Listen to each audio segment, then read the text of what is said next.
দীর্ঘ ১৭ বৎসর আমরা মানুষের অধিকারের জন্য সংগ্রাম আন্দোলন করেছি। এই ১৭ বৎসর আমরা এক জায়গায় বসে মানুষের সাথে কথা বলার সুযোগও আমাদের ছিল না। মামলা হামলায় গুম খুমে আমরা জর্জরিত ছিলাম। সেই কারণে আমাদের এই ১৭ বছরে ঈদসহ যত রকমের উৎসব ছিল আমরা যথাযথভাবে পালন করার সুযোগ পাইনি, যেটি আপনারা প্রত্যক্ষ। তো সেই হিসেবে দীর্ঘ ১৭ বছর পর সংগ্রাম শাইনি চুলে এখন হবে সব হেয়ারস্টাইল। সিল্কোর দ্বিগুণ শাইনি চুল প্রতিদিন। আমরা এবার অনেকটা শান্তি উপভোগ করতেছি, কারণ এই ১৭ বছর আমরা বসারই সুযোগ পাইনি। আজকে আমরা বসে মানুষের সাথে কথা বলার সুযোগ পেয়েছি এবং আমাদের যে এই সিয়ামের মাস প্রায় একটি মাস শেষে অতিবাহিত হয়ে যাচ্ছে।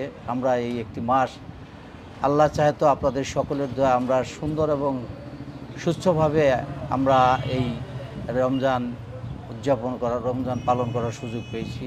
তার জন্য আল্লাহর কাছে শুকরিয়া। তারপরে আপনারা জানেন যে নিশ্চয়ই এই আমাদের প্রত্যাশা যে এদেশের মানুষ ৭১-এ মুক্তিযুদ্ধ করেছিল স্বাধীনতার জন্য, গণতন্ত্রের জন্য, নিজেদের অধিকারের জন্য।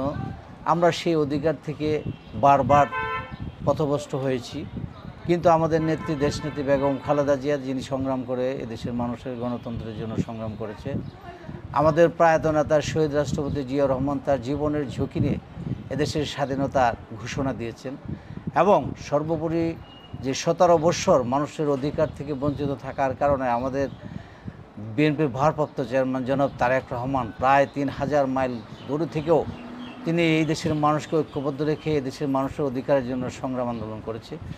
অতএব আমরা সেই আন্দোলনে আপনাদের দোয়া এবং জনগণের সহায়তা আমরা সফলতা পেয়েছি।